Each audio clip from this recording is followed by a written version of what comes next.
I'm standing barefoot on the porch while the snow piles up around my toes, the Christmas lights behind me blinking like they're mocking me. My mother's voice is still ringing in my ears, sharp enough to cut through the cold. "You can't do anything on your own, Lena, not one damn thing!" Then the trash bag, filled with God knows what, was shoved into my arms. A moment later, my father's hand slammed the door so hard the wreath nearly fell off, and the lock clicked like a final verdict. Behind me, perfectly decorated houses glow warm with holiday dinners, laughter, families, and there I am, standing in the snow with no coat, no home, and no family willing to claim me. A few neighbors peek through their curtains, pretending they didn't just witness the Carringtons throw their daughter out like she's yesterday's garbage. My phone has no service. My bank app shows a humiliating balance of $182, and the winter wind slices through my thin sweater. For the first time in my life, I truly understand what it feels like to be unwanted. And that's when my hand brushes the inside of my coat pocket and hits something solid, cold, metallic. The old black card my grandfather gave me when I was 6. The one he said to use only when you have nowhere left to go. I finally managed to move my numb feet down the steps and toward my car. The snow makes my sandals slick. I almost fall twice. The trash bag tears open in my arms as I reach the sidewalk. Inside aren't my clothes or my documents or anything that belongs to me. Just random junk. A towel covered in bleach stains, a broken Christmas ornament, a half-burnt candle. They couldn't even give me the courtesy of my own things. My car groans when I start it, the engine whining like it doesn't want to cooperate. Honestly, same. I sit in the front seat with my hands shaking so hard the keys rattle. My breath fogs the windshield. The heater barely works, so cold air blows across my face while I stare at the house I grew up in. Now locked behind a door my parents made sure I could never open again. I replay the scene from 20 minutes earlier. Christmas Eve dinner burned in the oven because my mother was too busy criticizing my posture. My father complaining about the cost of the holiday lights. My brother rolling his eyes at everything I said, then the fuse blew when I told them I wouldn't co-sign a loan they wanted under my name. Suddenly I was ungrateful, selfish, and a leech. Their words piled up faster than the snow outside. My mother snapped first, calling me a disappointment. My father followed with a shouted, "Get out!" that echoed down the hallway. If I hadn't seen it with my own eyes, I wouldn't have believed how fast my family could discard me. They always said I'd come crawling back, but tonight, as I sit in my cold car staring at their warm windows, something shifts inside me. I don't want to crawl back ever again. But wanting strength and having options are two different things. My stomach growls, reminding me I haven't eaten since yesterday. I look at the time, almost midnight, and my body feels like it's made of hollow glass. I search for hotels nearby, but the prices might as well be $1 million. I try calling a few friends, but my mother spent years quietly isolating me from most of them. A part of me wonders if this moment is exactly what she wanted. For me to be so alone, I'd have no choice but to obey her forever. I refuse to let that be the ending. I drive to a 24-hour diner because it's the only place I can sit without being thrown out. The neon sign flickers as I park. The waitress gives me a look, sympathetic but cautious, as I slide into a booth and order the cheapest cup of coffee they have. I cradle it between my frozen hands like it's the last warm thing on earth. And then, like it's been waiting for this moment all along, the black card slips out of my coat pocket and clinks softly against the table. I freeze. I remember the exact moment my grandfather gave it to me. I was 6, sitting on his lap in the backyard while my parents fought inside. He pressed the card into my small hands and whispered, "One day, sweetheart, you'll need this. Use it only when you have no one else." At the time, I told him I would never need it. My parents loved me, or so I thought. The waitress passes by and glances at the card. Her eyes widen and she quickly looks away. You have one of those?" she murmurs before heading back toward the kitchen, like she shouldn't have said anything. I run my thumb over the smooth metal surface. No name, just numbers engraved in gold. It doesn't even look like a normal bank card. It looks older, heavier. Like a key to something I was never meant to open too early. I pull out my phone, 3% battery left, and search for the bank logo etched on the corner. Cumberland National Trust. Only one branch nearby is open until 6 the next day. The building looks like something out of an old movie, with marble pillars and brass handles. Far too elegant for someone like me. But the card came from Grandfather Henry, and if there was ever a moment I needed whatever he was trying to give me, it's now. My phone dies in my hand. Perfect. I sit there for 2 hours nursing the same coffee. The waitress refills it twice without charging me, probably out of pity. Or maybe she sees something in my face she recognizes. Someone trying desperately not to fall apart. I keep the card hidden under my palm the entire time, afraid someone might see it, afraid of losing the one thing that might save me. Eventually, exhaustion wins. I stumble back to my car and curl up in the back seat, pulling my thin jacket over my knees. The windows fog as my breath turns white, the heater long since given up. My fingers go numb first, then my toes. Fear creeps in, the kind of fear only people with nowhere to sleep understand. I think of Grandfather Henry again, his warm hands, his quiet smile. The way he always looked at me like I mattered. Maybe he knew this day was coming. Maybe he tried to warn me in the only way he could. "Grandpa," I whisper into the cold darkness, "I hope you knew what you were doing." The black card lies against my chest, tucked under the jacket like a heartbeat I'm borrowing. Tomorrow I'll walk into that bank. Tomorrow I'll find out whether this card is worthless, or the one thing that can change everything.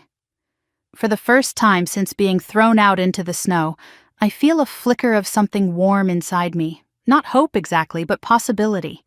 And possibility is enough to survive one more night. The lights inside Cumberland National Trust glow warm against the gray morning as I pull into the nearly empty parking lot, my stomach twisting so hard it feels like I swallowed a stone. I barely slept in the back seat of my car.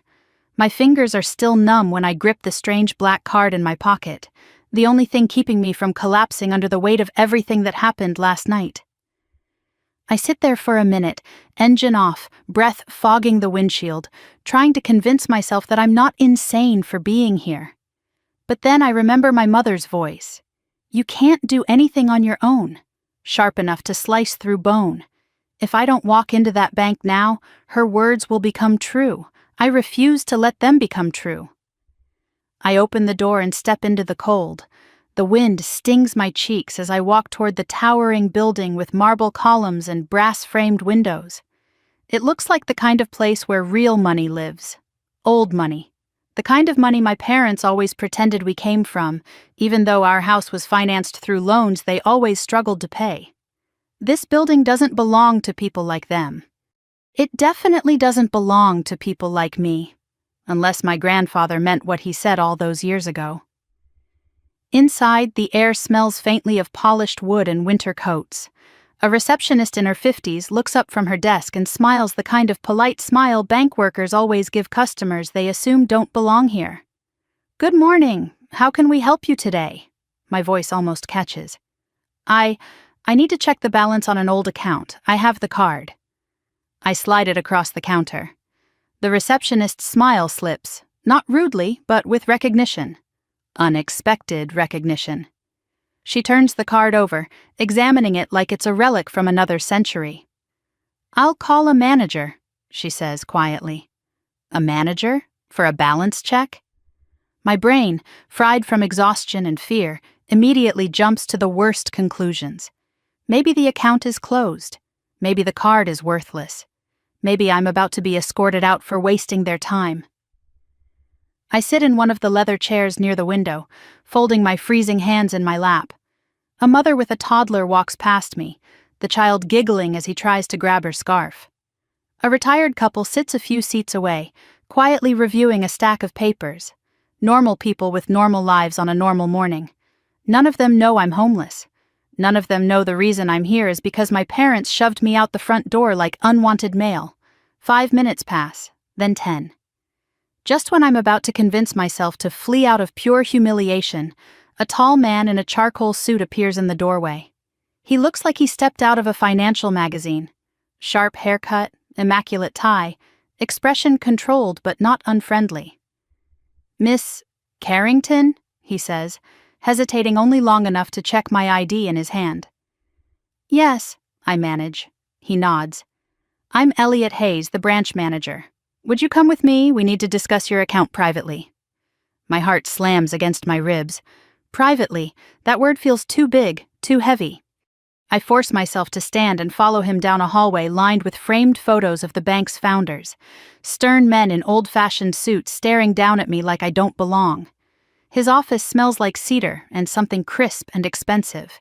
He gestures for me to sit, then closes the door behind us. "Before we proceed," he says, settling behind his desk, "I need to verify your identity." I hand him my driver's license with shaking fingers. He studies it, types something on his computer, and the screen reflects faintly in his glasses, a bright glow against his composed face. His eyebrows rise, only slightly, but I see it. "Miss Carrington," he finally says, "the card you brought in today is one of our legacy accounts. It hasn't been used in many years." He turns the screen toward me, and for a moment, everything inside me stops. Rows of documents, dozens of linked files, account details that look nothing like a simple savings account, and at the top corner of the screen, something that doesn't make sense at all. "It's active?" I whisper. "Yes," Elliot says, "very active, and very well protected." I swallow hard. "Protected from whom?" He pauses. "From anyone but you." The words hit me like a punch. My grandfather wasn't dramatic. He wasn't cryptic. He didn't leave mysteries, except he did. He left this, whatever this is. Elliot pulls up another file, an internal note dated 23 years ago. My eyes widen as I read the name, Henry Carrington, my grandfather. He set up this account when I was only 7. He wrote a directive.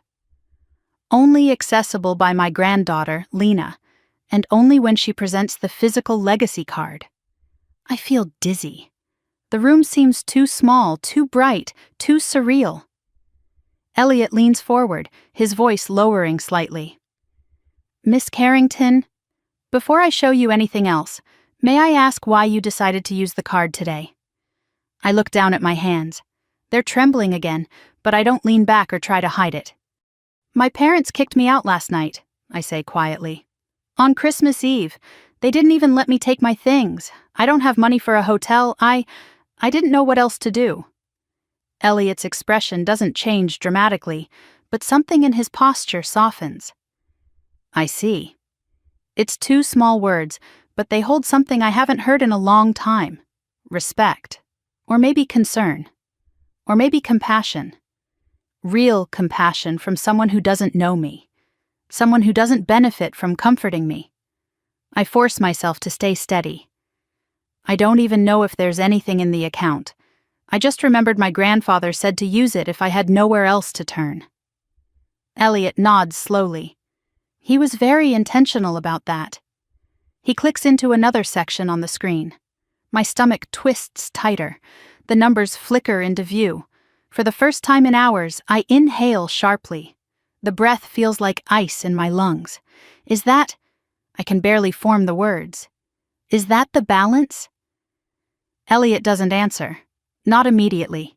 He lets the moment land, lets the truth sit between us.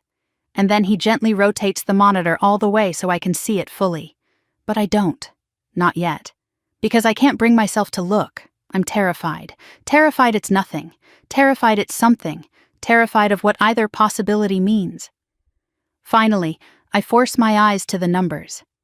And everything inside me folds. I blink rapidly, unable to comprehend the digits, the commas, the length of the balance. My pulse spikes, a roaring in my ears drowning out everything in the room. "No," I whisper. "That can't be right." Elliot's voice is steady. "It is." The air leaves my lungs all at once. My hands fly to my mouth. I gasp like someone pulled me out of deep water. Because the number on the screen isn't small. It isn't even modest. It isn't something I could explain away or rationalize. It's life-changing. It's unreal. It's impossible. I shake my head, breath hitching. My parents, they always said he had nothing. They said he lived off Social Security. They said he couldn't help me even if he wanted to. Elliot folds his hands. Your parents were not given access to this account.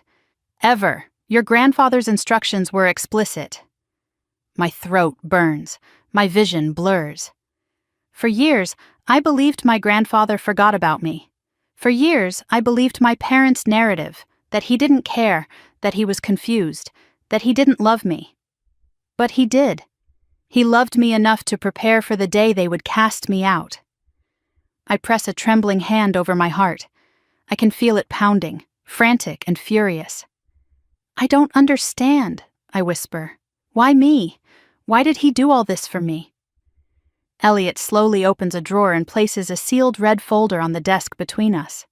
Because he wanted you to know the truth, he says softly. All of it. I stare at the folder.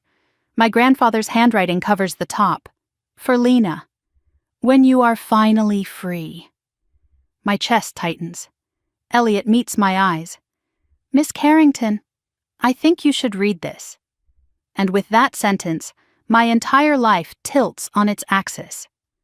Elliot turns the screen toward me slowly, as if he knows the numbers on it might break something open inside me. At first, the rows of digits don't register.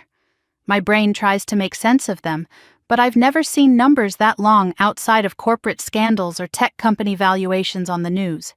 My breath stalls. My pulse skids sideways. For a moment, I genuinely think the monitor must be showing someone else's information. Someone important. Someone powerful. Someone who isn't me. But then Elliot speaks, his voice low and almost reverent. Miss Carrington, this is your account. My heart lurches so hard it hurts. I blink at the screen again.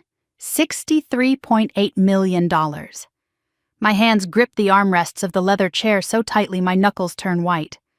The world feels like it's tilting, as if the floor underneath us isn't marble but ice about to crack. There has to be a mistake. I can't even pay for a motel room. I slept in my car last night using a jacket as a blanket. I am the kind of person who measures grocery trips against how many days I can stretch a pack of pasta, and yet here I am staring at more money than my parents have seen in their entire lives. My voice cracks. That can't be real. Elliot doesn't smile, doesn't comfort me, doesn't sugarcoat. He simply nods once, firmly. It's real, and this is only the liquid portion. Only the liquid portion. The phrase makes my stomach swoop. He starts clicking through tabs, each one filled with information that knocks the air out of me. Commercial property deeds, land holdings in 3 counties, stocks in companies I recognize from headlines, a partnership in a robotics firm I've definitely heard about on the news. My grandfather, the quiet man who wore the same sweater for years, who ate canned soup for lunch, who insisted coupons were the cornerstone of a wise life, owned a fortune, more than a fortune, an empire. I'm still staring when Elliot reaches to the side and pulls a red folder from a locked drawer. He sets it gently in front of me like it's something living. This contains the files your grandfather asked us to keep sealed, until you came in with the legacy card. Legacy? That word hits me in the chest. My hands tremble as I open the folder. The first thing inside is a handwritten letter addressed to me in my grandfather's looping script. The sight of his handwriting alone makes my throat burn. But before I can read it, a line of text printed on the inside cover catches my eye. For Lena's eyes only, the truth about your parents. A cold ripple moves up my spine. Why would he... I start. Elliot gently clears his throat. Miss Carrington, your grandfather was very deliberate. You were meant to know everything once you were no longer under their control. Under their control. Hearing someone else say it makes bile rise in my throat. My parents weren't strict. They weren't protective. They were suffocating, manipulative. controlling in ways I could never fully articulate. I turn the page. A timeline appears. Month by month, year by year. Documentation of my grandfather's last decade. Medical reports showing he was mentally competent. Banking notes, legal communications. Every detail carefully recorded in case he ever needed to prove his decisions. My parents always said he was confused, fading, losing touch with reality. They said that was why he never left them anything. Why he didn't want visitors. Why I shouldn't bother him with my presence. Lie after lie after lie. The documents show the truth. He begged them to let me visit him. Begged. My mother intercepted the letters he wrote. The folder contained scanned copies. Letters I never saw. One reads, "My sweet girl, I miss you every day. They won't let me see you. I don't know why, but please remember I love you more than life itself." A tear hits the page before I can stop it. My vision blurs. I grip the folder like it's the only solid thing in the room. "I never got any of these," I whisper, my voice cracking. "I know," Elliot says softly. "Your grandfather suspected they were intercepting them." I turn another page. A legal statement Henry filed after an incident 8 years ago. "If anything happens to me suddenly, investigate Richard and Elaine Carrington first." Seeing my parents' names in black ink under the words "suspected coercion" and "financial manipulation" makes my stomach twist. My grandfather knew. He knew what they were capable of, knew what they did to him, and what they would eventually do to me. I pick up the letter addressed to me. My fingers tremble as I unfold it. "My Lena, if you are reading this, it means they have cast you aside. I hoped it wouldn't happen, but I feared it would. They value control above all else. You must know this truth. None of their words about you were ever real. You were never weak. You were never a burden. You were the best part of this family. Everything I built because I knew you would one day need freedom. Take this chance, my dear girl. Use it to live the life they never allowed you to dream of. You are my legacy. With all my love, Grandpa Henry." I press the letter to my chest. A sob escapes me, raw and painful. For years, I thought he forgot me. I thought I wasn't worth remembering. I was wrong. My parents made sure I believed I was forgettable. They kept me small, quiet, obedient. They shaped my entire sense of self around the lie that I was unwanted. But here, in this folder, is proof of the opposite. Proof that the only person who ever saw me clearly left everything to me because he believed I deserved better. "Why me?" I whisper again. "Why not my father? Why not my brother?" Elliot looks at me with a level of sympathy that feels almost parental. "Because he trusted you. Because he saw their intentions long before you could. And because you were the only person who cared for him without wanting anything in return." I swallow hard. Memories flood me. Sitting in my grandfather's garden while he told me stories, while my parents dismissed him as old-fashioned or irrelevant. I never understood why he always looked at me with such sadness, such knowing. Now I do.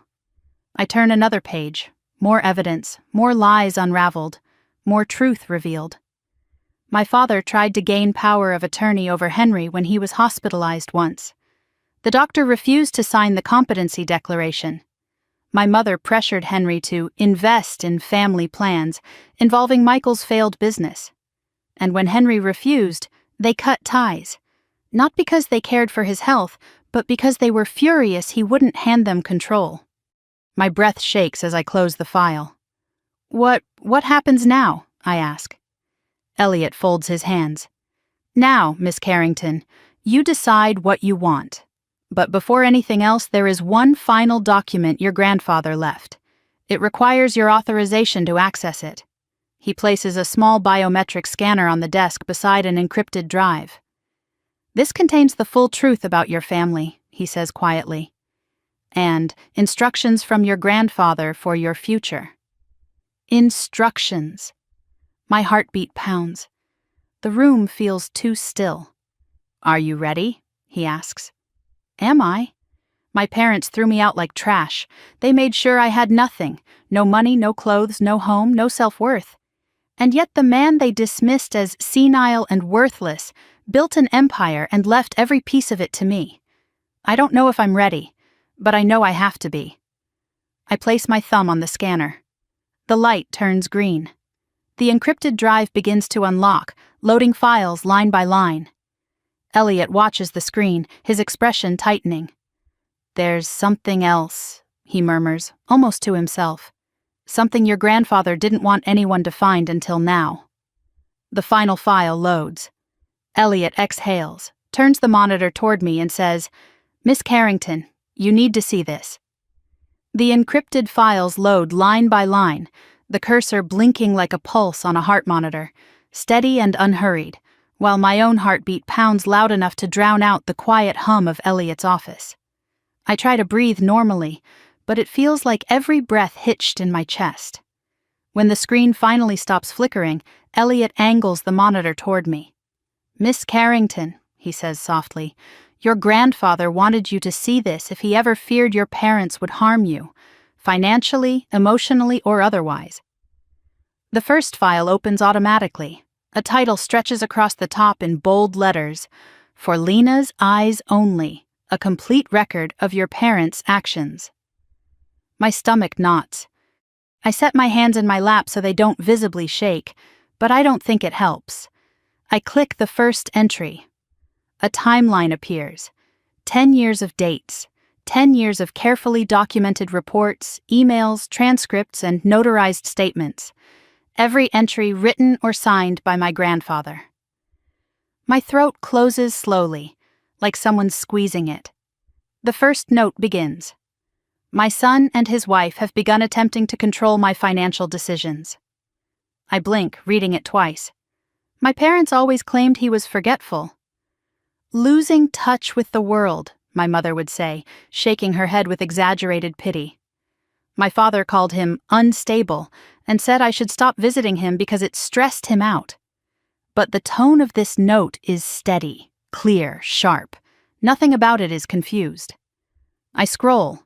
Another entry appears, this one with a scanned doctor's evaluation.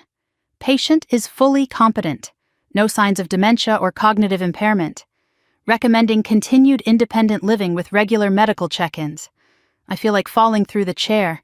Every story my parents told me collapses like it was built of tissue paper. They said he couldn't manage his money anymore. They said he was embarrassed to see me. They said he didn't recognize me. They said he didn't want visitors. All lies. The next set of files are letters, written in my grandfather's familiar looping handwriting, each addressed to me, each dated during a period when my parents told me he didn't want to see anyone. My breath catches. There are dozens. I click the first one. "My dearest Lena, I've written to you twice without a reply. I assume your parents are not giving you my letters." A sound slips out of me. Half gasp, half wounded noise, the kind I didn't even know I could make. I feel 10 years old again, sitting on my childhood bed wondering why I mattered so little. I click another. "I asked them again today if you could come visit. They said you were too busy. I hope you know I would drop everything to see you if I could." A tear falls onto the desk. I wipe it away quickly, embarrassed, but Elliot remains respectfully silent, as if he's seen grief take many forms and understands this one. Another document loads automatically, this one not a letter but a transcript. Meeting record, Cumberland National Trust. Attending, Henry Carrington, Estate Manager, initials EH, Compliance Officer.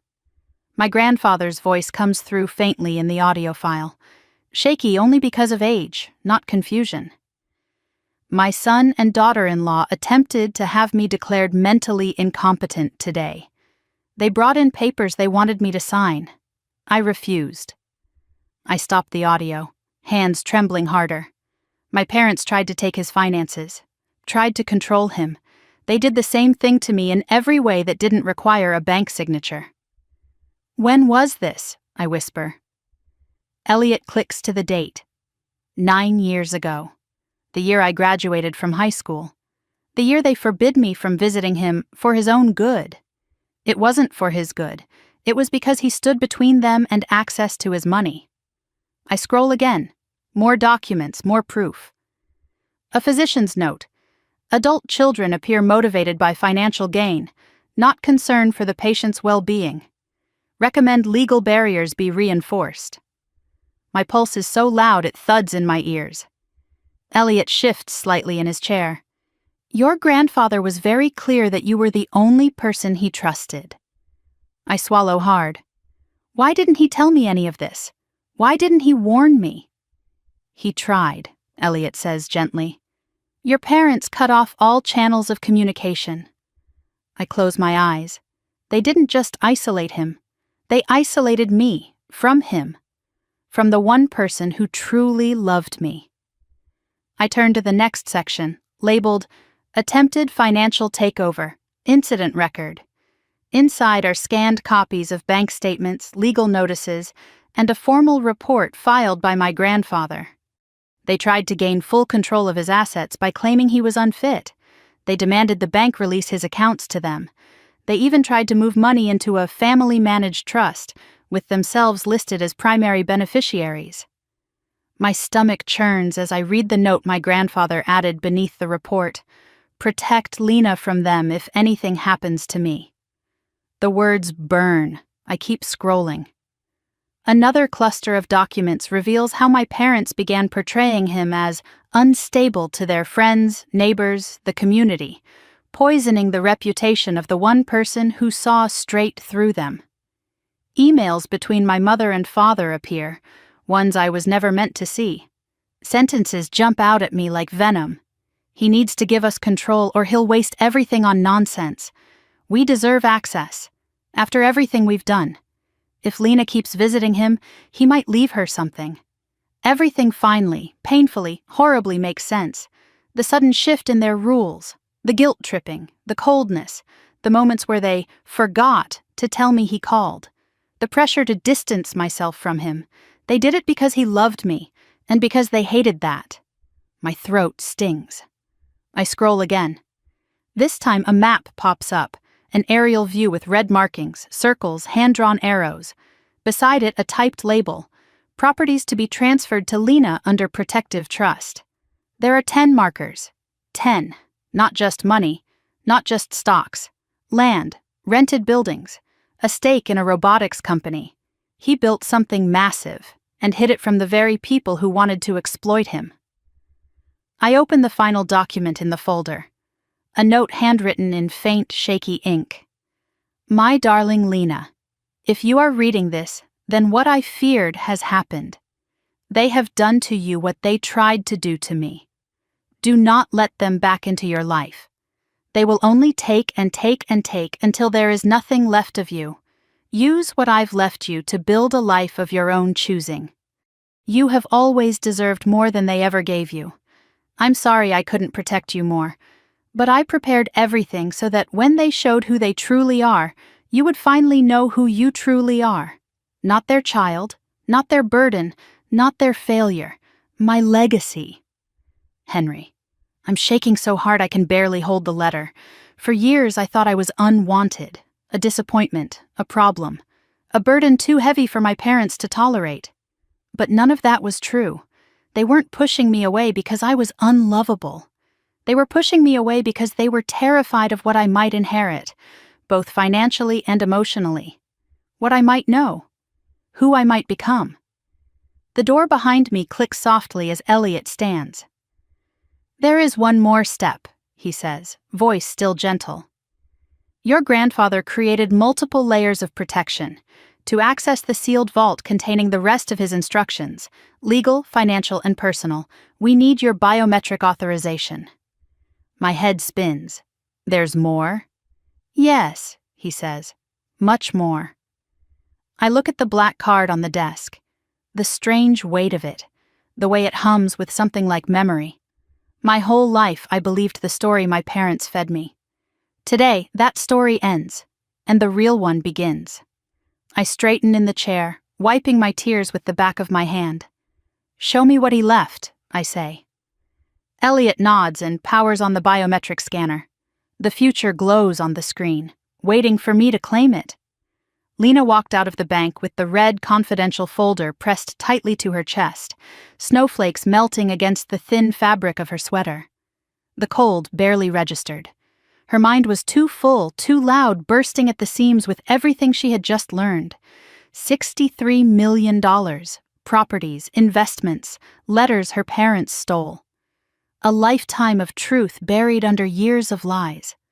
Her entire world had broken open inside a marble office with brass fixtures and gentle lighting. She felt shaky, electrified, weightless in the worst and best way. She reached her beat-up car, slid into the driver's seat, and didn't start the engine.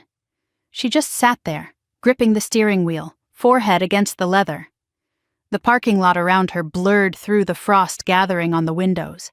For a moment she closed her eyes and just breathed. She wasn't broken. She wasn't worthless. She wasn't what her parents said she was. She had proof. But with that proof came a new terror. What now? The black card rested in her pocket, warm from her touch. She pulled it out, running her thumb along the engraved gold numbers. Her grandfather had known. He had prepared for this. He had expected this. And that thought both comforted her and shattered her heart. 10 minutes passed, maybe 20. Eventually, she forced herself upright, wiping her face. She wasn't going to collapse in a bank parking lot, not when she finally had something resembling power. Her phone buzzed suddenly.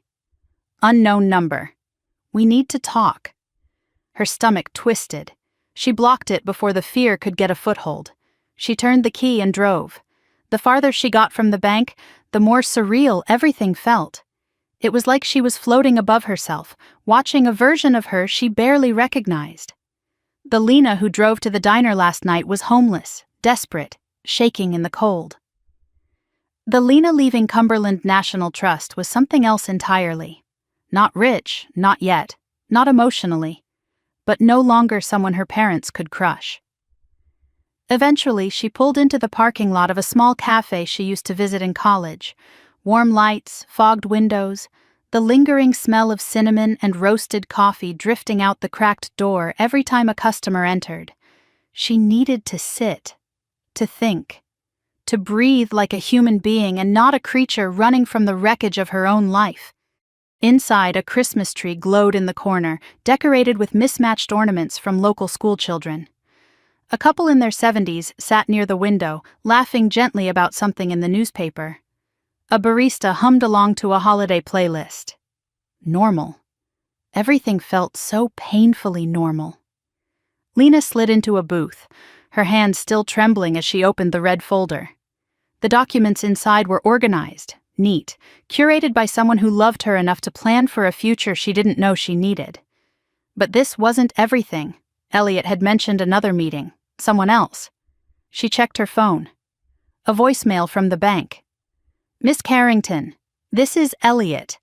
Before you leave town today, please return to the branch. We need to complete the estate disclosures with our senior specialist. It's important. She shut her eyes, exhaling shakily. Important was an understatement. 20 minutes later, she was back in the marble lobby, snow melting off her boots. Elliot met her immediately, his expression more serious than before. He introduced her to a woman with silver hair, warm eyes, and a voice like steady oak. Miss Carrington, she greeted, offering her hand. I'm Marjorie Keene. I managed your grandfather's accounts for 22 years. Lena blinked. You knew him well? Marjorie's gaze softened. He was one of the most thoughtful clients I've ever had. He spoke about you constantly. The words hit so hard Lena almost forgot to breathe.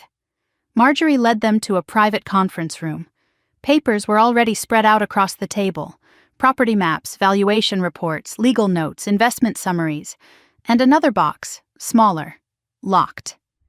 This, Marjorie said, touching the lid gently, was left in our care for you, but it required 2 forms of authorization, one from you, one from your grandfather. My grandfather passed, Lena whispered. Marjorie nodded. He provided a pre-recorded authorization video. "We'll use your biometric ID to complete the verification." Lena stared down at the box, her chest tight. This wasn't just money, this was intention, a legacy, protection, love. "Are you ready?" Marjorie asked. Lena nodded, even though she wasn't ready at all. The scanner beeped.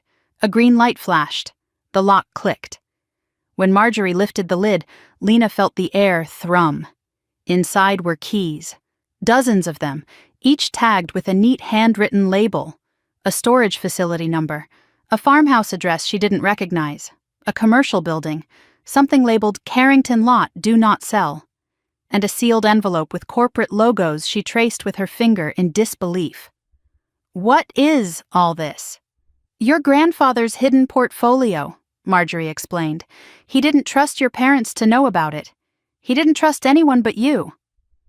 Lena felt her throat close. "But they always said he was broke. They always told me he'd mismanaged everything." Marjorie sighed softly. "Your parents tried to take control of his estate a decade ago. When they failed, they turned to misinformation." Misinformation, a polite word for lies. Lena reached into the box, pulling out an envelope labeled Atlas Robotics Partnership. She blinked at it. "I've heard of this company," she whispered. "It's worth several billion now," Marjorie said. "Your grandfather was one of the original private investors. He saved them from bankruptcy in the late 80s. The room tilted. "He never sold any shares?" "No, he left the entire stake to you." Lena had no words. None. Her grandfather wasn't just financially secure, he was brilliant, strategic, quietly powerful in ways her parents never understood. "We estimate your total holdings exceed what you saw on the initial screen," Marjorie continued carefully, "by a significant margin." "How significant?" Lena whispered. Elliot's voice lowered. 8 figures, possibly 9, depending on asset liquidation." A laugh slipped out of her. Not a happy one. A startled, broken, stunned sound. "My parents threw me out with a bag of trash." Neither banker responded. They didn't need to. Lena pressed her palms to her face, breathing through the tremors in her chest. Her parents' last words still echoed in her skull. Useless, weak, worth nothing. But all along, the truth was the opposite. Her grandfather had believed she was worth everything. When she lowered her hands, Marjorie pulled out one more document, thin, delicate, important. "Before his passing," she said, "your grandfather filed a protective clause. In the event your parents, or any party acting on their behalf, attempted to seize your inheritance, we were instructed to alert legal counsel immediately and place security measures on your access." "Legal counsel?" Lena echoed. "Yes. Your grandfather retained an attorney specifically for your future interests, Vivian Rhodes, one of the best in the state." Lena blinked. "Why would I need—" The question broke off because she suddenly understood. Her parents. They always tried to take control of things that weren't theirs, even when she was a child, even when it meant hurting someone. Her grandfather had known they might turn that greed toward her one day. He prepared for a war she didn't know she was living in. Elliot slid a sleek black business card across the table. "Vivian Rhodes, Eskian, Inheritance Protection and High-Risk Asset Disputes." Lena picked it up, the card heavier than it looked. "Call her," Marjorie said gently. "She'll guide you through the next steps." "Next steps," Lena repeated faintly. There are more steps?" Elliot nodded, his gaze steady. "Your parents will likely attempt something once they realize they no longer control you, especially if they ever learned about this account." A chill ran across her skin. "You don't think they already suspect something?" "I think," Elliot said carefully, "your arrival at the bank may trigger movement on their end." Her phone buzzed in her pocket.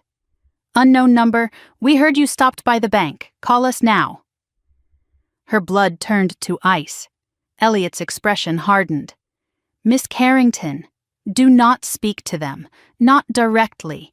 Not through intermediaries. Not at all. Lena swallowed. What do I say if they reach me again? Marjorie answered calmly. You say nothing. Lena closed the folder gently. She didn't feel powerless anymore. Terrified, yes. Overwhelmed, absolutely. But powerless, no. Her grandfather had given her a path out of the life her parents tried to trap her in. He had laid out the truth, brick by brick, for her to follow. She stood. Set the meeting, she said, gripping Vivian's card. I'm ready. Elliot nodded once approvingly, and as Lena walked out of the bank into the falling snow, the world didn't feel so impossible anymore. Hard, yes. Dangerous, absolutely. But she finally had something worth fighting for. Her life, her freedom, her future, and she wasn't giving any of it back. I'm sitting in my car outside the cafe with Vivian's business card still warm in my hand, the world tilting in slow circles around me. The folder on the passenger seat holds more truth than I've ever had in my entire life, and yet all I can think about is how empty I feel. Not of hope, of energy, of breath, of strength.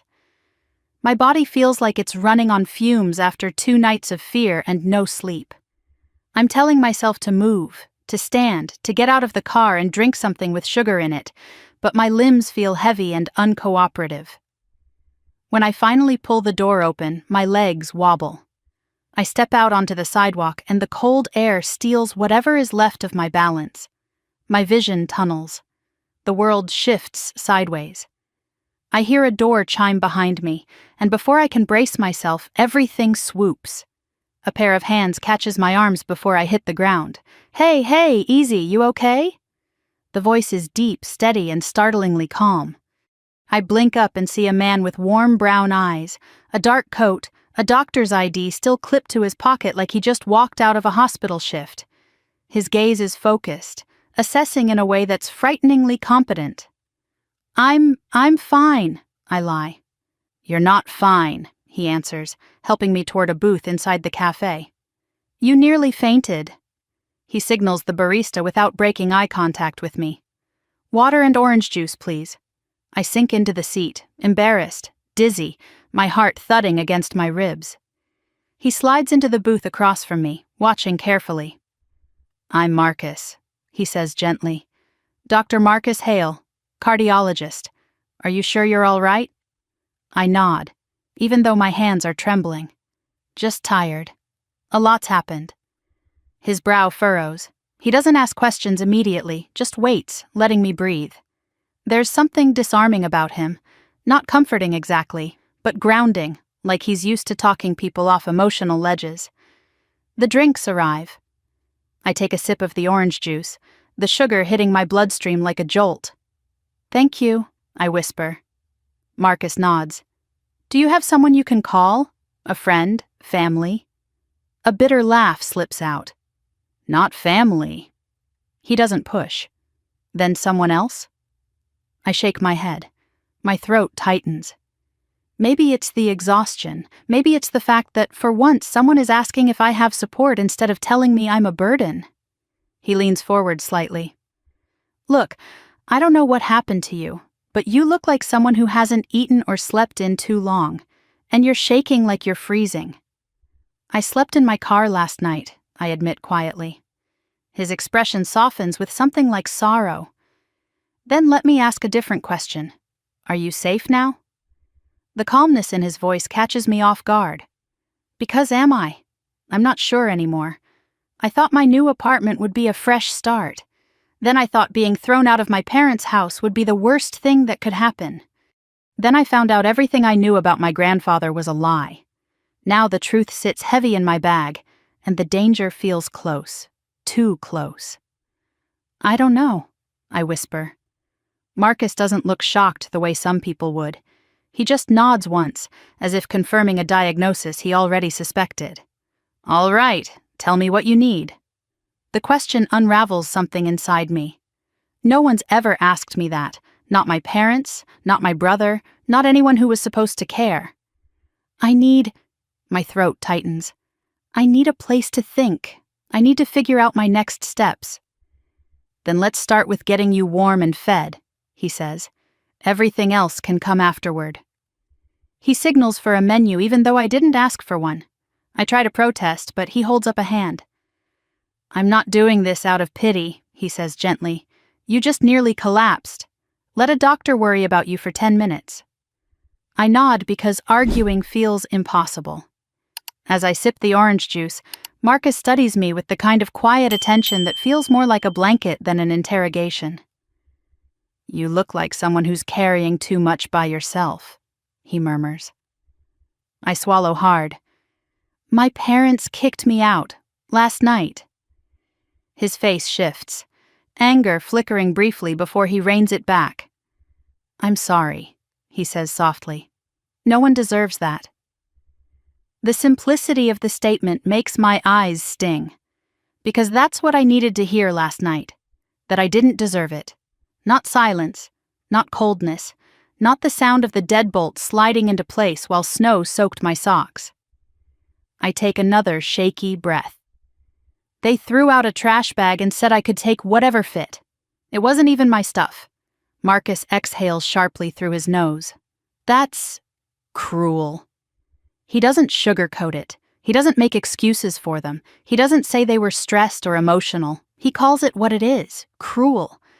And somehow, hearing someone else name it makes the truth settle deeper in my bones. When the food arrives, scrambled eggs and toast, my hands tremble again. Marcus notices. Eat slowly, he says. Your blood sugar tanked. I nod and take a bite. Warmth spreads through my chest, thawing something I didn't realize had frozen. Do you have a place to stay tonight? He asks, once I've eaten enough to feel human again. I'll figure something out, I mumble, even though I have no idea where I'll go. He sighs quietly, not frustrated, more like concerned. I know you don't know me, and I'm not asking for details you're not ready to share. But if you need somewhere safe, the hospital lobby is open 24/7. Security is always present. You won't be alone. I look up at him, surprised. Why are you being so nice to me? He smiles softly, but it's a sad smile. Because 5 years ago, someone had to be kind to me when my world collapsed, and it saved my life. His grief is quiet, but unmistakable. A woman he loved. Gone. The shadow of her still sitting beside him in the booth. I'm sorry, I whisper. Me too, he says quietly, but kindness doesn't have to end with the people we lose.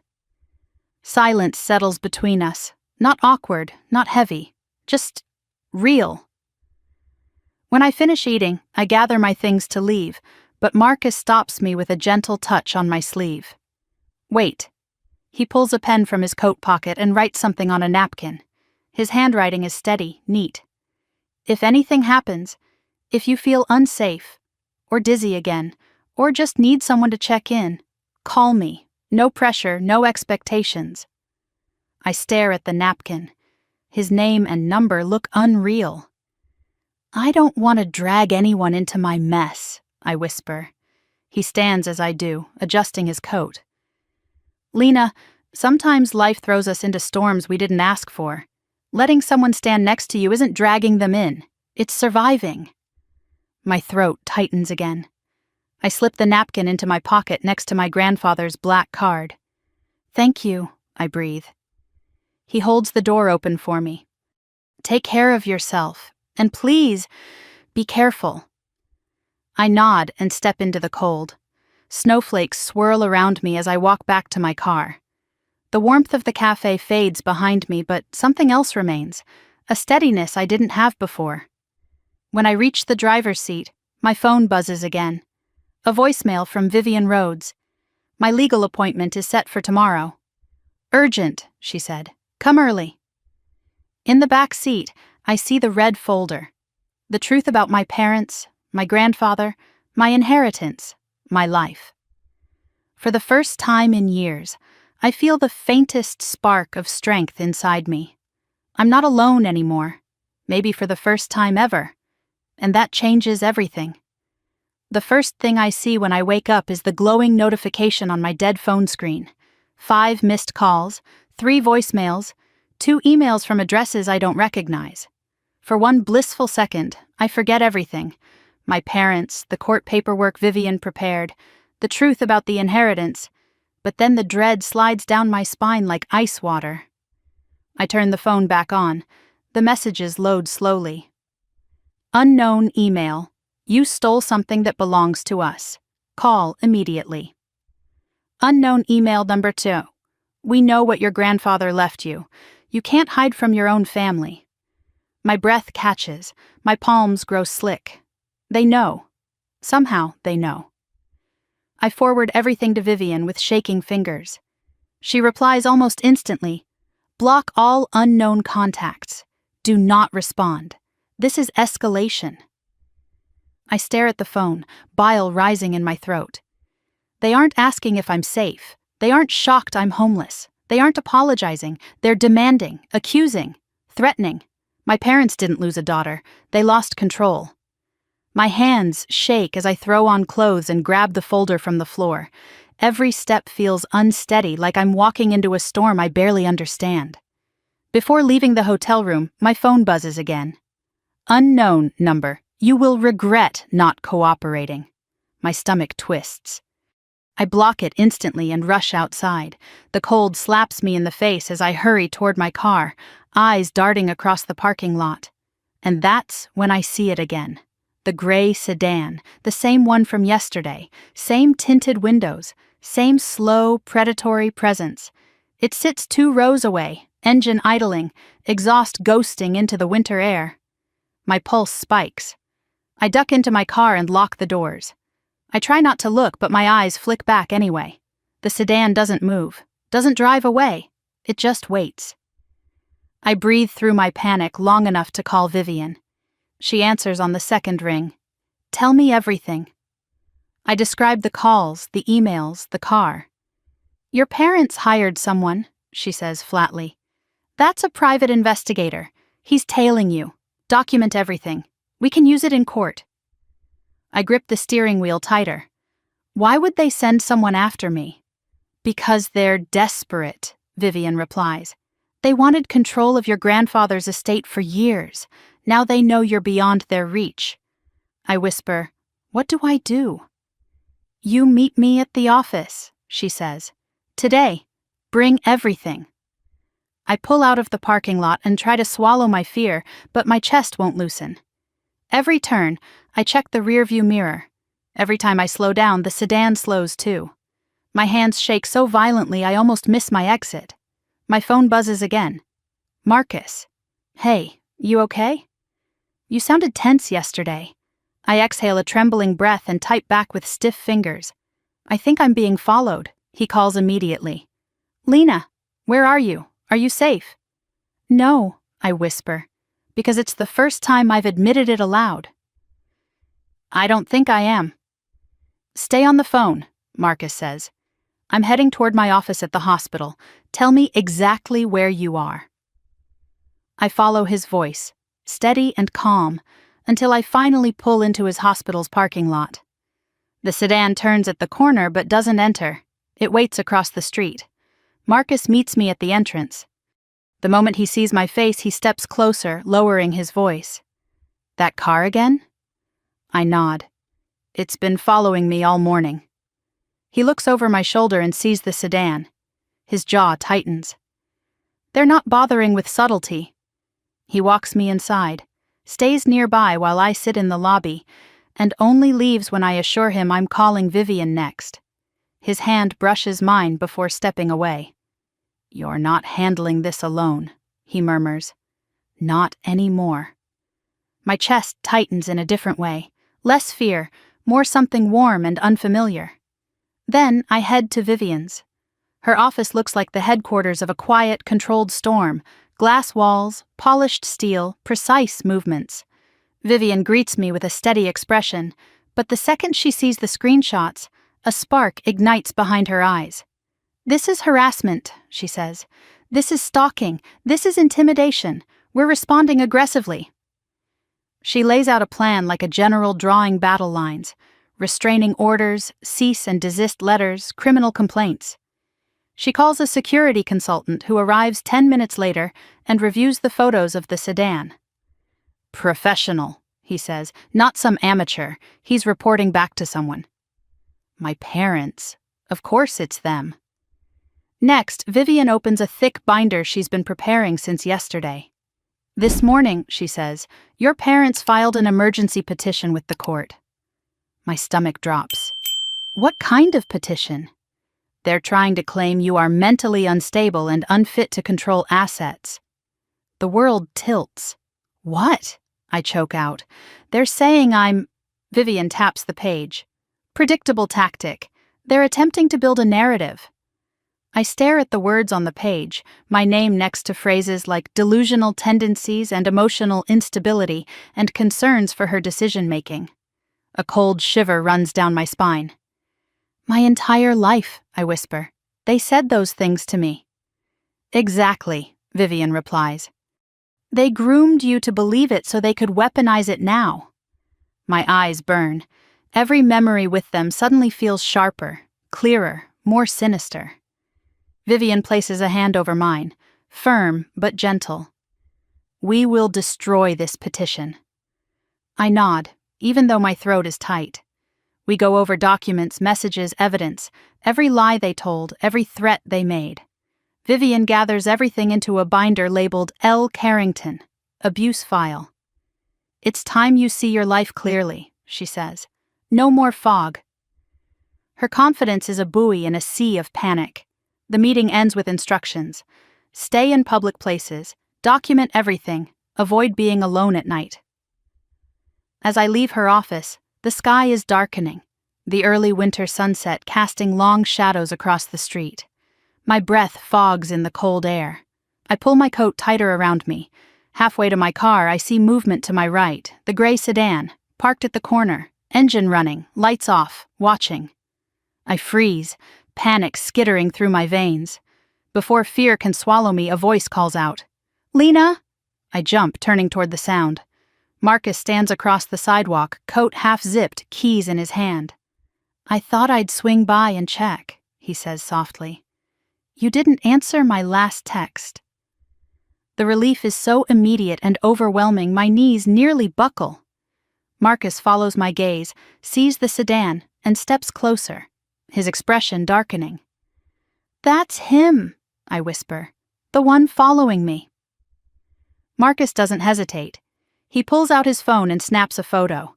Then he moves in front of me, protective, shoulders rigid. "You are not touching her," he says under his breath. Not loud enough for the driver, but loud enough for me to hear, to feel safe. The sedan finally pulls away, melting into traffic like a ghost. I sag against my car door, heart hammering wildly. Marcus puts a steady hand on my shoulder. "You need backup. And you have it. Whatever this is, you're not facing it alone." I swallow hard, fighting tears. "Why?" I whisper. "Why are you doing this for me?"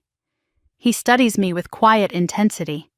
"Because you deserve someone in your corner, and because I care." The words break something open inside me, something brittle, fragile, long abandoned. I nod, unable to speak.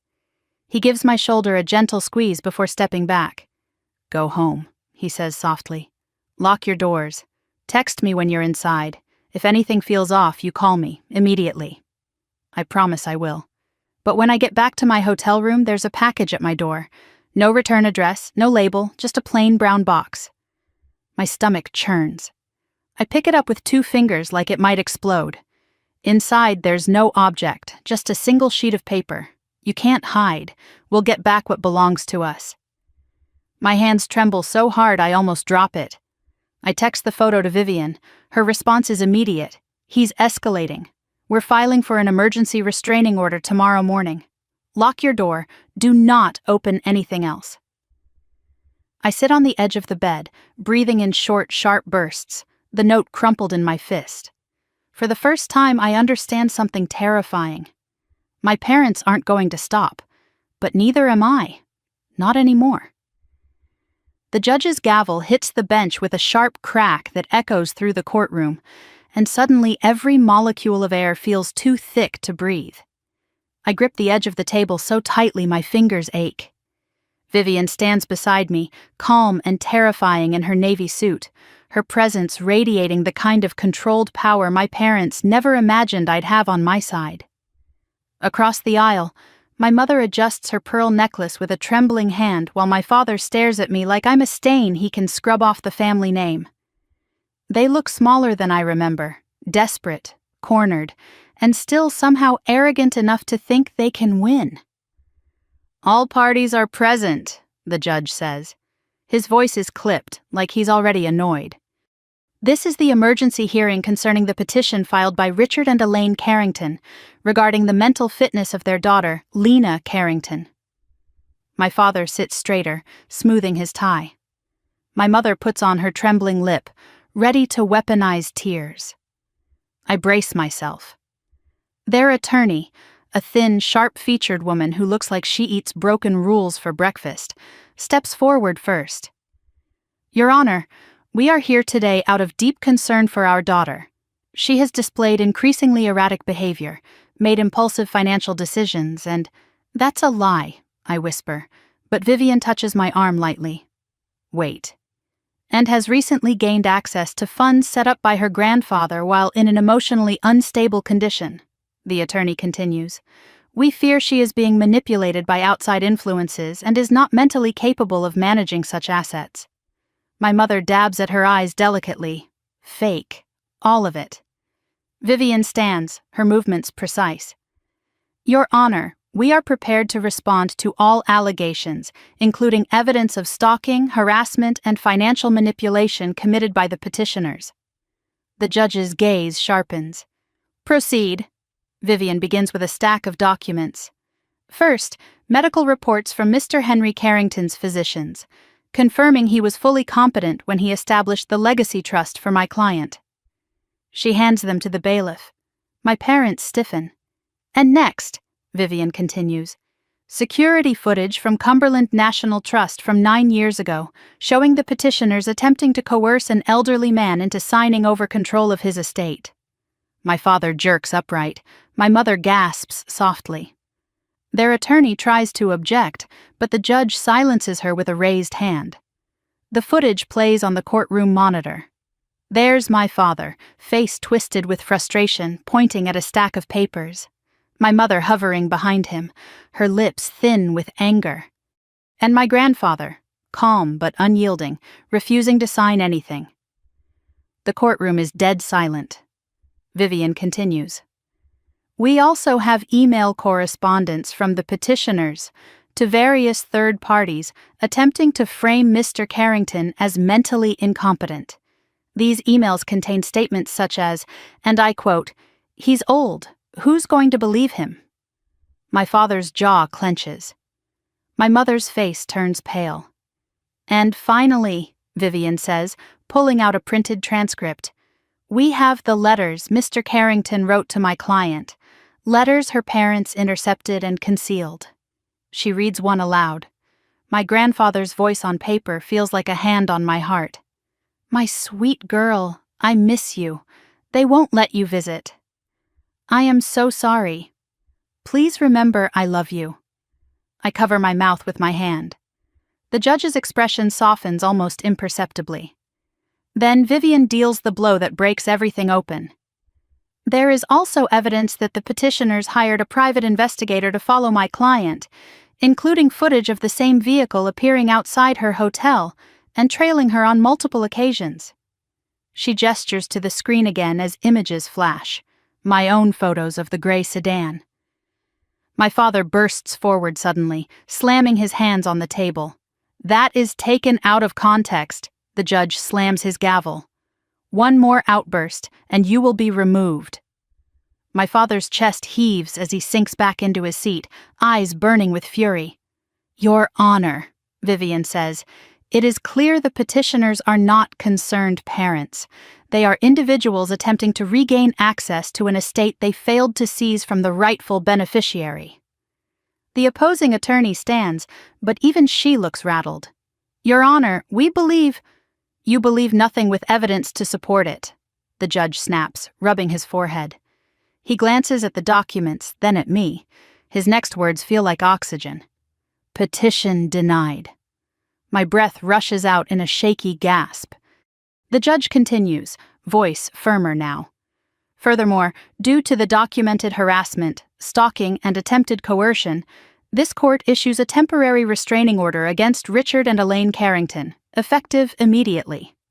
My mother's face crumples. My father goes scarlet. And, the judge adds sharply, I will be recommending this case be reviewed by criminal investigators for potential charges. My parents both whip their heads toward me, outrage written across their faces. Their attorney looks ready to sink through the floor. Vivian nods once, satisfied.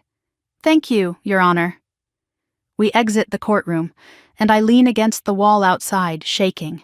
Relief and terror battle inside my chest. The threat is contained but not dead. Marcus appears in the hallway like he was waiting for this moment. He steps toward me slowly, as if unsure whether he's allowed to touch me.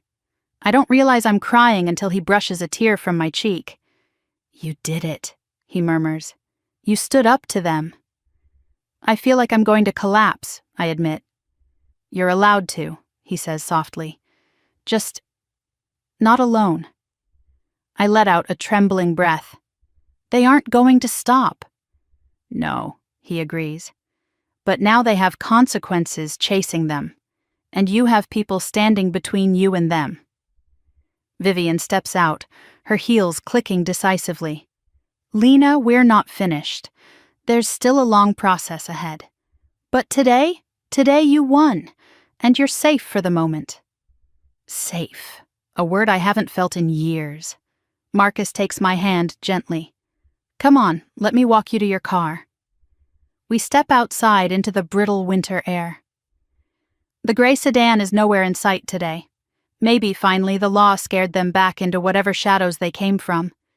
But as I reach my car door, my phone buzzes again. A new message. No number, no name. Enjoy your freedom while it lasts. My blood runs cold. Marcus sees my expression and takes the phone from my hand. When he reads the message, his jaw tightens in a way that sends fear and comfort warring inside me. He looks up slowly. They're not done, he says. Neither am I think. Not anymore. He hands me back my phone. We'll tell Vivian. We'll file it. We'll fight everything they throw. I nod, swallowing hard. I survived the hearing. I survived the exposure of a decade of lies. And with every new threat, every new attempt to pull me back under their control, something inside me hardens. My parents started a war, but I'm finally learning how to fight. The snow falls heavier the next morning, blanketing the streets in a cold, muffling quiet that somehow makes everything feel more dangerous. I stand at my hotel window, watching the flakes drift past the street lamps, my stomach tight with dread. The victory in court yesterday should have made me feel triumphant, but instead the silence after the storm feels like a warning. My parents lost their petition. They were exposed, cornered, and people like them only lash out harder when they're backed against a wall. My phone buzzes with a text from Vivian. Police found evidence the PI tampered with your mail. Meeting at my office at 10. Don't come alone. Stay visible. I stare at those words longer than I should. Don't come alone. It shouldn't make me emotional, but it does. Someone is thinking about my safety. Not in a controlling way, not in a guilt-tripping way, just care. A second text comes through. Marcus. Good morning. Are you up? How are you feeling? I can drive you to Vivian's if you want. I exhale slowly, my chest loosening. I type back before I can overthink it. Yes. Please. By 9:30, he's knocking gently on my hotel door. When I open it, he takes one look at me and frowns. You didn't sleep again, he says softly. Hard to sleep when someone may be trying to break into my life. He doesn't hesitate. He lifts his hand and squeezes my shoulder. Let's go. The drive to Vivian's office is quiet at first. The world outside is cold and untouched. But inside the car, the warm air and faint scent of his cedar cologne make the anxiety recede just enough for me to speak. Did you ever feel trapped? I ask. Like something was happening to your life and no matter what you did, it kept getting worse? Marcus watches the icy road, his jaw tightening. Every day for months after Laura died. Your wife, I whisper. My fiancé, he corrects gently. She was sick for a long time. I spent so many nights thinking I was losing more than just her. I felt like I was losing myself. I watch him closely. He's not saying this to draw attention or sympathy. He's offering honesty, connection, a bridge. I'm sorry, I say quietly. He nods, eyes never leaving the road. It broke me, but I survived. You will too. The words settle in my chest like warm stones. Vivian's office is buzzing when we arrive, phones ringing, papers stacking, assistants rushing purposefully. Something shifted overnight, something big. Vivian opens the door before we can knock. Good, you're both here, come in. She looks more intense than usual, which is saying something. I sit while Marcus stands nearby, leaning against the bookshelf like my unspoken protector. Vivian wastes no time. The private investigator your parents hired? He was arrested this morning. I blink. Arrested? For trespassing, tampering with personal mail, attempted coercion, and tracking your vehicle without consent. I stare at her, stunned. He confessed to everything, she continues, and he gave names. Your parents paid him in cash from a separate account to avoid a paper trail. My stomach flips. They're caught then? Vivian lifts a hand. It's not that simple. The PI is cooperating to lessen his charges. But he claims your parents received a tip-off about your inheritance months ago. Marcus shifts behind me. From who? Someone inside the bank, Vivian says. Someone who violated confidentiality rules. We're working with the bank now to identify the source. I grip the arms of the chair. So they've been planning this whole time? Since the moment they suspected you might have anything of value. My throat tightens. And throwing me out? That was part of the plan? Vivian nods grimly. They needed you vulnerable. They needed to control the narrative. If you appeared unstable or homeless, they could argue you were unfit to handle assets. It was all strategic. A wave of nausea rolls through me. They were trying to force you into a corner, Vivian finishes softly, to reclaim what they believed should have been theirs. I cover my face with my hands. Beside me, Marcus steps closer, resting a hand at the back of my chair. Then what do we do now? He asks Vivian. She gestures to a stack of documents. We go on offense. Her voice turns sharp, powerful. We file for a permanent restraining order. We file harassment charges. We file a civil suit for damages, including emotional distress, stalking, defamation, and attempted asset theft. And we open a criminal negligence investigation. My eyes widen. All of that? All of that, Vivian confirms. We overwhelm them legally before they can regroup. She hands me another document, this one bearing the seal of the county court. And there's something else, she adds, lowering her voice. The judge from yesterday has expedited your petition for emergency protection under the Family Harassment and Abuse Act. He saw the PI's arrest report. I swallow hard. What does that mean? It means the court believes you're in danger, she says, and they're acting fast to shield you. I nod slowly. It feels surreal to be protected by systems I always believed would fail me. Then, an unexpected question slips from my mouth. Will they go to jail? Vivian's expression turns steel hard. If the investigation continues this direction, yes. Marcus exhales, relief and anger mixing on his face. Good. But then Vivian softens, studying me. Lena, she says gently, are you ready for that possibility? I sit quietly, considering it. Jail, my parents, behind bars. Part of me recoils. They're still my parents. They raised me, fed me, spoke the words, I love you, even if they never meant them the way normal parents do. But another part of me, the part they tried to crush, knows the truth. If I don't stop them, They'll never stop me. Yes, I whisper. I'm ready. Vivian nods and stands. Good, then we move forward. Inside the office, everything feels strong, actionable, controlled. Outside, the storm is still waiting. Hours later, when Marcus drives me back to my hotel, the wind howls against the windshield. I feel drained, hollowed out, but strangely steadier. Vivian has a plan. The judge believes me. The PI confessed. And Marcus, he's becoming a constant I didn't know I needed.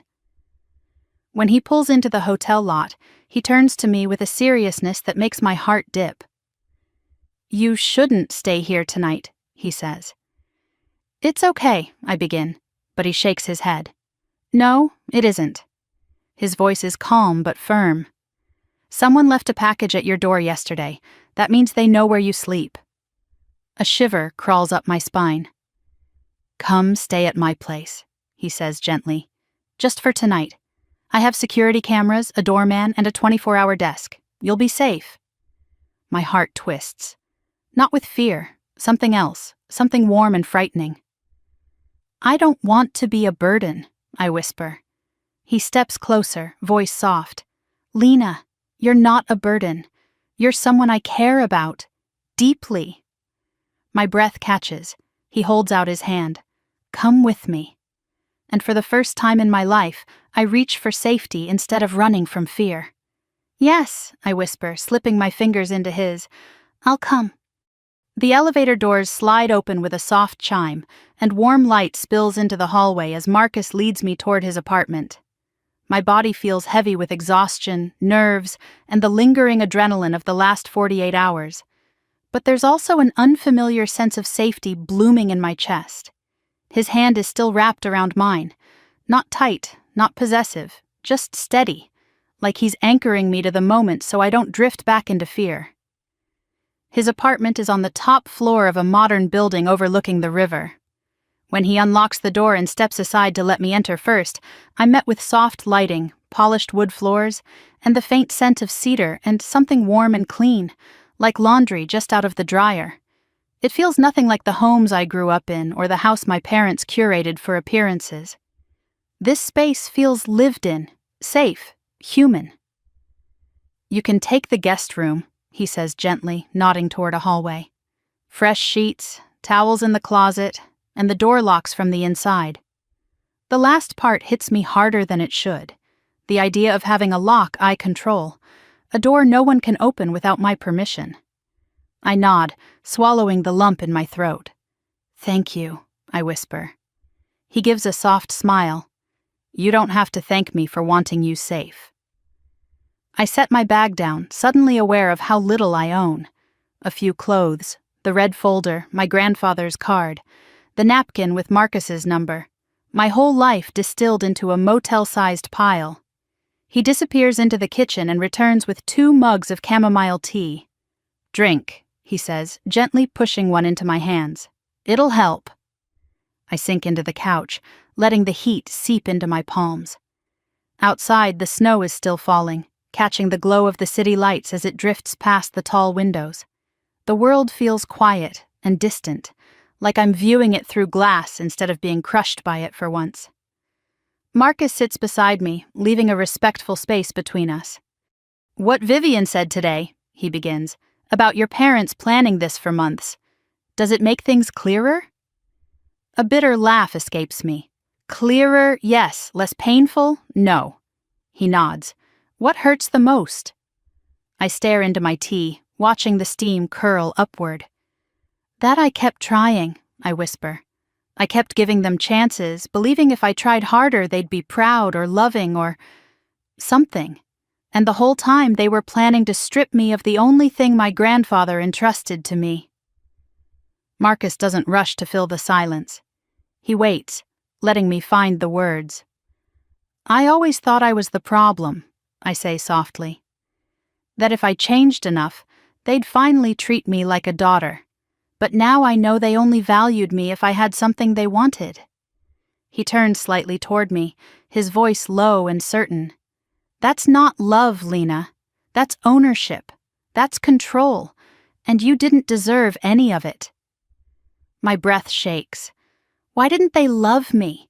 Why was their love always conditional? Because they're broken, Marcus says gently. Not you. You were just the easiest target. The truth of it sits heavily in my chest. I lean back against the couch, closing my eyes. Can I ask you something? Marcus murmurs. I nod. When this is over, what do you want your life to look like? I open my eyes slowly. The question is simple, but it hits me like a tidal wave. No one's ever asked what I want. My parents only cared what I could do for them. My grandfather asked once, but I was too young to know how to answer. Now? I don't know, I admit. I've never imagined a future that wasn't shaped by surviving them. Marcus shifts closer, not touching, just offering presence. Maybe, he says softly, it's time to imagine one now. The warmth that spreads through me isn't just from the tea. It feels like possibility, fragile but real. After a while, he stands. You should rest, he says gently. It's been an unbelievably exhausting week. I nod and follow him down the hall to the guest room. The soft lamplight, the neutral colors, the neatly folded blanket at the foot of the bed. It all feels too kind, too gentle, for the chaos inside my chest. Before he leaves the doorway, I speak. Marcus? He pauses. Yeah? Why are you doing all this? Really? He meets my gaze without flinching. Because I don't want to see someone good get crushed by people who should have protected her. And because... His voice dips, honest and vulnerable. Because I care about you more than I should, considering how fast this is happening. My breath catches. I don't know what to say. I don't know if I'm ready for more. But the truth is there, glowing between us. I don't want him to go. Stay with me, I whisper before I can rethink it. Just for a minute. I don't want to be alone. He hesitates, but only for a heartbeat. Then he steps inside and sits on the edge of the bed. His presence is calm, steady. He doesn't reach for me, he doesn't crowd me, he simply stays. After a few moments, I lie down, and he adjusts the blanket around me like it's the most natural thing in the world. You're safe, he murmurs. Sleep. For the first time in nights, I do. I wake hours later, disoriented and blinking at the soft morning light filtering through the curtains. Marcus is gone from the room, but I can hear faint clinking from the kitchen. The smell of coffee drifts through the air. I stretch, feeling strangely rested, until my phone buzzes. A message. From my mother. It's only 4 words. You've made a mistake. My stomach rolls. I forward it to Vivian instantly. Her reply comes within seconds. We need to meet today. Something just changed. My pulse quickens. I step out into the hallway where Marcus is pouring coffee into 2 mugs.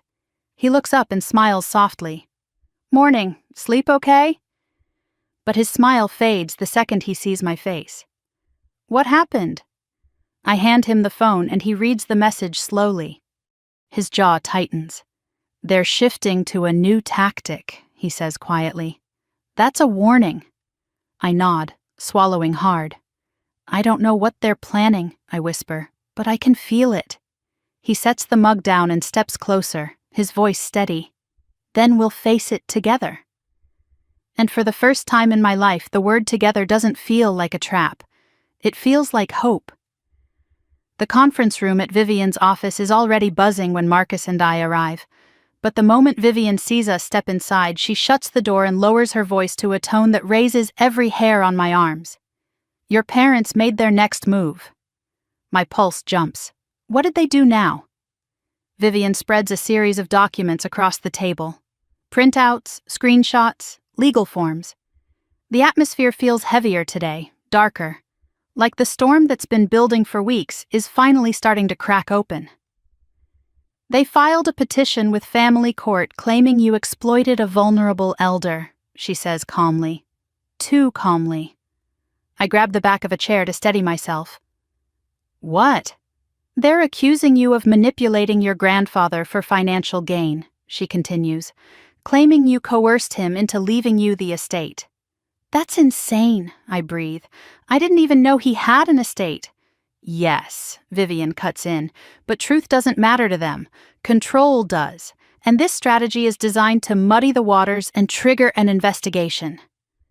Marcus steps closer to me, bracing my back with a supportive hand. They're trying to weaponize the system again. Vivian nods. This is their most aggressive move yet, and the most dangerous. My head spins. How is this even possible?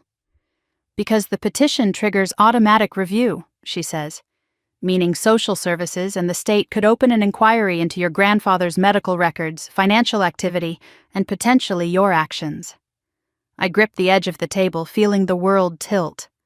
I didn't do anything wrong. Of course you didn't, Vivian says firmly, and we're going to prove it. But first, she lifts a thin folder from the pile and hands it to me. These are the emails your parents sent to their attorney last night. We subpoenaed them. I open the folder. The words blur for a second before snapping into sharp, brutal focus. She'll break under pressure. She always did. Once the investigation starts, she'll crumble. We need her unstable. We need her emotional. We need her alone. My breath catches in my throat. They wrote those words. About me, their daughter. My hands shake as I clutch the papers. Marcus takes them from me gently before they slip from my grasp. Vivian presses on, voice sharper now. They are actively discussing ways to make you appear mentally unfit, including sending people to observe your behavior in public places. My stomach twists. They're trying to bait me. Yes, Vivian says. They want you to snap, break down, anything that can be used against you. A cold chill sweeps up my spine. Every shadow, every set of footsteps behind me, every silent car. Had any of it been coincidence? Vivian leans forward, voice low and intense. Listen carefully, Lena. You cannot react to anything, not in public, not online, not in private messages. They want you emotional, don't give them what they want. I nod slowly, but terror churns in my chest. Is this supposed to scare me into giving up? I whisper. Yes, she says, and because you didn't give up, they escalated. Marcus jumps in, jaw tense. What if they try something physical? The PI was bad enough. Vivian lifts a hand. We're maximizing your legal protection. But there's another piece, something you need to see. She opens a sealed envelope and pulls out a USB drive. She plugs it into the projector. A video appears on the screen. My grandfather. Frailer than I remember. Sitting in a wooden chair near the old farmhouse window. The timestamp reads 3 months before he died. A lump forms in my throat. He begins speaking slowly, voice raspy but clear. If you're watching this, my dear Lena, then the time has come. Marcus moves closer, his hand finding mine. Vivian stands beside the table, silent. My grandfather continues. I know your parents. I know what they did to you. I know how they treated you and what they want from me. And from you. That is why I have done everything quietly. That is why this account and the properties are in your name and no one else's. My throat tightens painfully. You were the only one who ever visited without wanting something. You were the only one who spoke to me like a human being instead of a wallet. Tears prick the corners of my eyes. I am leaving these things to you because you have a good heart, and you will use these resources to build a life free of the chains they put on you. I clamp a hand over my mouth, stifling a sob. And if they challenge this, if they try to claim manipulation, know this. I kept all records, all signatures, all medical evaluations proving my competency. The bank has everything. Vivian nods grimly. My grandfather gives a weak but warm smile. I love you, girl. Do not let them crush you anymore. The video ends. The silence that follows is suffocating. Then something inside me cracks. Not with fear this time, but with something fierce and rising. I wipe my face, breathing shakily, and look up at Vivian. They can't win. Not after everything he did to protect me. Not after what they've done. Vivian nods in approval. Good. Because it's time you start fighting with the same strategy he used, quietly, methodically, and with truth. Marcus squeezes my hand, his voice low. I'm with you, every step of this. I look at him, really look at him. The steady strength, the worry, the way he's shown up without question. Something moves in my chest I've been too afraid to acknowledge. Thank you, I whisper. Meeting adjourned, Vivian walks us to the elevator. You'll need increased escort, she says. Don't go anywhere alone, not even a grocery store, and keep your phone on at all times. Escort, I echo. She nods. Security detail. The court will approve temporary protection until we finish this. The elevator doors slide open and Marcus steps inside with me. As they close, I suddenly feel the urge to ask something I've never asked anyone before. Marcus, I say quietly, if this gets worse, if it gets dangerous, will you still stay?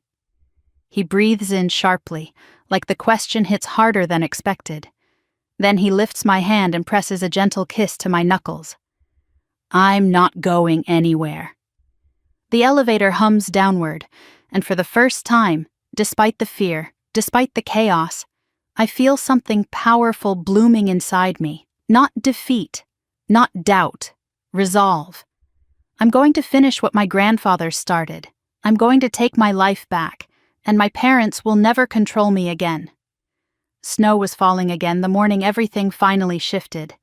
I watched it from Marcus's kitchen window, the city washed in white, quiet in a way that almost felt unreal after weeks of chaos. For the first time in what felt like forever, my shoulders weren't knotted in fear. My phone wasn't buzzing with threats. No dark cars idled outside. The world was still. But the stillness wasn't fragile anymore. It felt earned. Marcus moved around the kitchen behind me, barefoot, half awake, making coffee like he'd been doing it beside me for years. His presence no longer startled me. It settled me. Each small gesture, reaching past me for a mug, brushing a hand against my back, kissing the top of my head as he passed, felt like a quiet reminder that I wasn't alone. Not anymore. Vivian had emailed last night with the final update. The case was closed. The fraud investigation into my parents was complete. And charges, real serious charges, were moving forward. I wasn't required to testify. Their emails, messages, and the PI's confession were more than enough. My parents were no longer lurking shadows in my life. They were legal consequences waiting to happen. And I was free. A knock came at the door. Marcus looked up, surprised. That'll be the security detail, he murmured. Vivian said they'd stop by this morning. For once, I didn't tense. I didn't check the peephole 3 times. I didn't feel hunted. The security officer standing outside the door introduced himself, gave us the court's final documents, and left.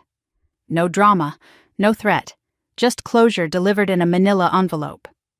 I sat at the table, fingers trembling only slightly as I opened it. Permanent restraining order, full control of my grandfather's estate.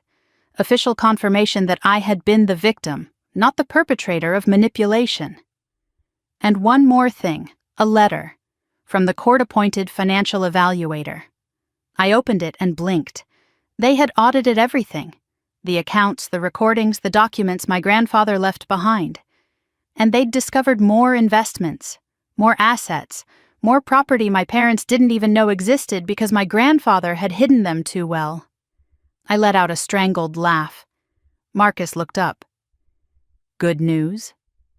He left me more than we thought, I whispered. A lot more.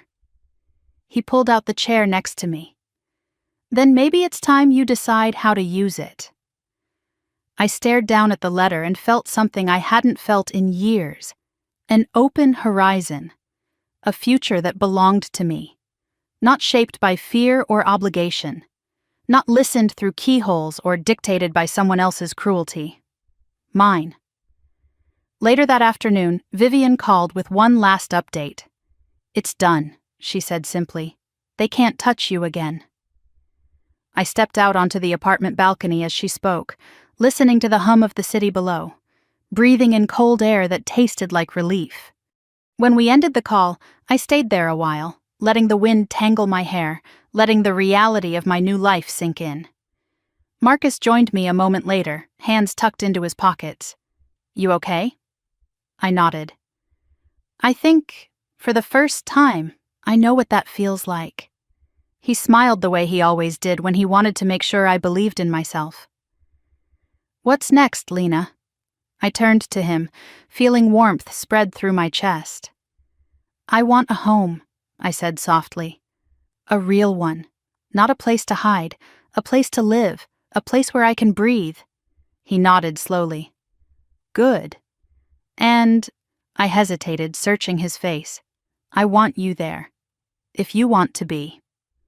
His expression softened, gentle, steady, full of something that felt a lot like promise. "I'm not going anywhere," he murmured. "Wherever you go next, I'm right beside you." I didn't realize I was crying until he brushed a tear away with his thumb. Weeks later, when the last snow melted and the first signs of spring touched the edges of the city, we stood in front of a little brick house just outside town. A quiet street. A yard my grandfather would have loved. A porch where light pooled in the afternoons. Not a mansion, not a fortress. A beginning. A symbol of everything I'd built for myself. Freedom, safety, peace. Inside, we painted walls, unpacked boxes, and built a life. Marcus filled the kitchen with laughter and music. I filled the shelves with books and the windowsill with plants. The security system was state-of-the-art, not because I lived in fear, but because I finally valued myself enough to protect my future. And sometimes, when the sun slanted right and the world felt particularly gentle, I could almost feel my grandfather in the house with me, watching over me the way he always wanted to. I visited his grave one morning in early summer. The air was warm, and the flowers I brought rustled softly in the breeze. "You were right," I whispered, "about all of it.